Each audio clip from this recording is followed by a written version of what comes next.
Okay. All right, here we are. Saturday, Tuesday, Thursday. The Doing man good. with the plan, Jeremy Purefoy. It's all going out too, so that makes it easier. I'll start from the top because I did right because he cut it off, so I'll just start from the top. So we got Saturday, Tuesday, Thursday, we got 30 on, 10 off, 4 times around. You can do like a quick warrior for the warm up since this is gonna be a longer workout because of 4 rounds, going 4 times with the circuits. Have some a little faster, so you can do like a modified quick warrior at the end to get the heart rate up and going. So this is 5 stations. 6 is not needed, it's not required unless you have an overcrowded class and you can put 6 stations in there. And then I would consider two just going to 3 times around instead of 4, just to save some time on the clock. So exercise 1, you're gonna have your dumbbell iso hold with a chest press. This is the one I would recommend a coach being by. Like this probably like I wouldn't call it the most awkward station, but it's a station that needs some attention because people have a hard time finding dumbbells. Also, heavier with this one, so members might need a spot, right, to assist a member to make sure they're being safe and getting good reps. So you're going to work on stabilizing the shoulder, then getting more focus to the chest. As you keep one arm up, the other one is a rep, going around 4 times. You're going to hit both arms twice with that one. So it's not an alternating. You want to make sure you keep one up the whole time, that whole 30 seconds as you wrap out the opposite arm.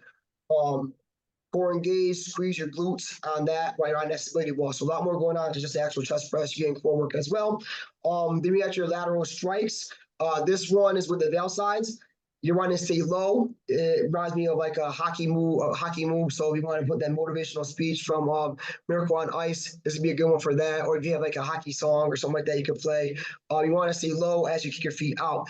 As you kick your feet out, you're going to have the opposite hand come down to the ground. So if your right leg comes out, your left hand comes down, left leg comes out, your right hand comes down. So you have like that rhythm and coordination going there. Definitely can utilize to do the same thing without sliders. The sliders can be aggressive. Definitely getting the adduction, pulling it in, so that feels uncomfortable.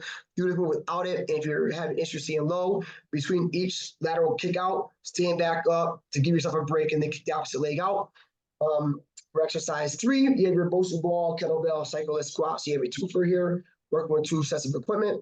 Cyclist squat, if you have the quadrants on your Bosu balls, you want to have your feet on the front 2 and heels closer together. Just know too, if you don't have that, you're not on top of the actual dome part. You want to make sure you're coming off to the side of the Bosu ball. You're going to feel a lot more quad engagement on that one, and it's going to work with stability. You have to stabilize because it's going to be like a lot of balance. You feel yourself shaking. So if the weight is too much, just focus on your body weight. So you're going to get a lot of legs on there, a lot of quads, glutes on that.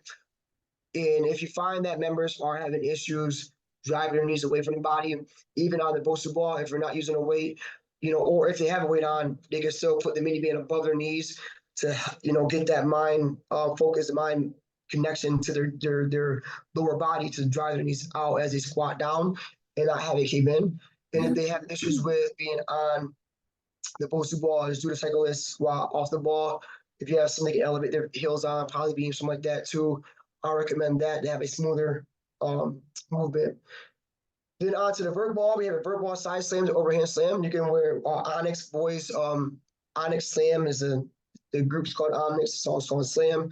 Let the boys be boys slam. You could teach distance power on here. You're going to slam on the outside of the body on the floor, and then you're going to catch it, and you're going to throw it overhand. So you want the power to overhand grip, overhand throw into the wall. So you do want to back a little bit up away from the wall. You want to be super close to the wall on that. And then we're going to go into a super band single leg hinge. So we're hinging over with the hinge. You want to try to keep your hips square. So focus on not just leaning into the super band. Still keep your body neutral. Retract the shoulders as you go with that pull. So you're going to be pulling the band from under your feet. So to have one super band under your foot, you either double strap it for the handles or work with a single strap to lighten the resistance. But if you want more resistance, go further down on the band. Lighten the load, go higher on the band. You're going to pull up as you come up. You should feel the fight of the band as you get full hip extension at the top of that movement. If the balance becomes an issue with that one, drop down to a B stand. So have the one toe on the ground, the band under the foot that is flat on the ground, driving through the heel and applying more pressure to that top leg. Still working some balance, but you have your body guided by that toe.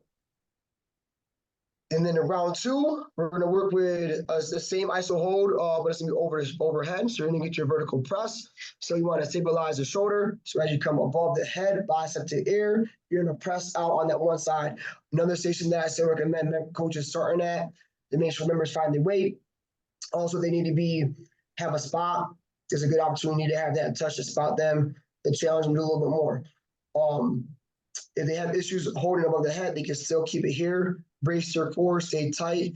Don't arch your back on the ball. Stay tight as they get that full extension above the head. Issue with your shoulders, go to a Zane curl, lock the elbow at 90. As you fully extend the other arm with that curl, it should be squeezing. So you walk by them and you push your hand down, the hand shouldn't move. If the hand moves, right, you're not getting that blood flow to that bicep. So really squeeze the bicep as you're doing that Zane curl, as you're not going overhead with that press.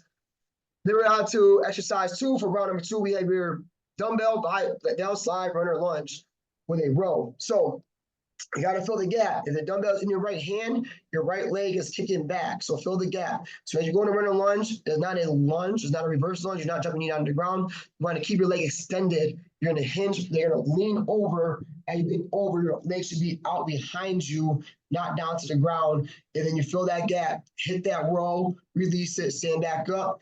Give yourself a 4 count. 1 is the kickback. 2 is the row. 3, release it. 4, stand back up. So know they have 4 steps within an exercise they should be accomplishing to get it down smoothly. If you're not working with the sliders, you can still do that without the sliders. And again, we're around 4 times, so you're hitting both sides twice. You're on to the Bosu ball side lunge. Now the Bosu ball side lunge, 2 ways you can do this one. While still using the Bosu ball, you can start with your legs. You can start with yourself on top of the ball.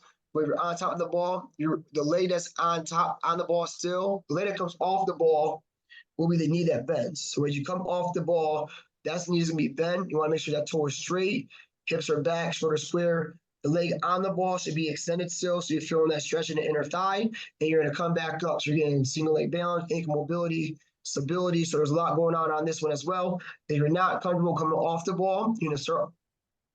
You're not comfortable be on the ball, start off the ball, and then you're gonna lunge into the ball. So now when you lunge into the ball, the leg that's going onto the ball is gonna be the knee that's bent. So again, toes straight, hips back, shoulders square. The leg that's off the ball, that's on the floor, should be extended, feeling that stretch inner thigh, and you pop back up, getting that single leg work. And of course, if you're not comfortable with the ball at all, avoid the ball together and just stay on one side for that lunge for that 30 seconds. Round 2, switch it up.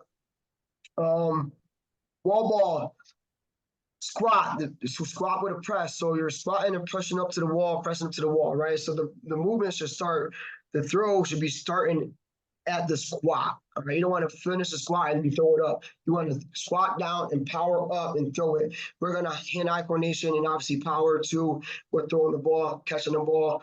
The goal isn't to go super high. So if you have low ceilings, really try to coach your clients to just aim for above the numbers so they're not breaking anything. They want to add more to this one. They can add a little sprawl or squat thrust on the ball, come up and then throw it. If they want to make it more advanced, but just try to keep it so they're not breaking anything in your facility. And then number 5, you have your eccentric bicep curls. So 1 foot on the band is going to be easier. Both feet makes more resistance.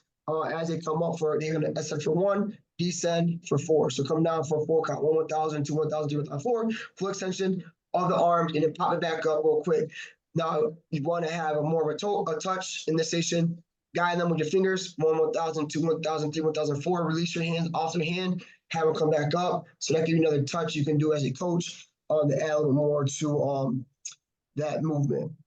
And then our finisher, we have your core and cardio. So you have 8 exercises. It can be anywhere from 20 to 25 seconds, depending on how much time you got left in the class. If you feel like at the end of the week, you're moving through it pretty fast, you got more time, put 25 on it. If you feel like it's running tight, keep it down to 20.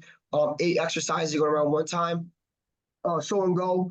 Like I was saying before, if there's a complicated movement, show exercise 1 in the complicated movement. But for something like this, This week's, they're all pretty basic, so you should be able to show the first one, get them going, and within that transition period, show what's coming up next. I usually try to start my demonstration of next exercises when I start to count down. So I'm saying 5, 4, 3, 2, 1. Before that transition period, I'm getting in position to show them what is coming up next. So they have more like 15 seconds to get a visual of what is going, what is coming. So keep that in mind as well. If you need a 6 station, you might want to drop it down to 3 rounds instead of 4 rounds. You have your side-to-side swing. This can be done with a surge, sandbag, ram, fit fighter. You have your surge, ram, log hops for round number 2. So you can get a 3 count, 1, 2, 3, hop over, 1, 2, 3, hop over. Elbows bent, fingers open as you sprint it out, or you can go rapid fire, just hop it back and forth for that 30 seconds. And that's what we have for Saturday, Tuesday, Thursday, week Awesome. 13. So good. Thank you. You're welcome. You're welcome. I need to drink more water.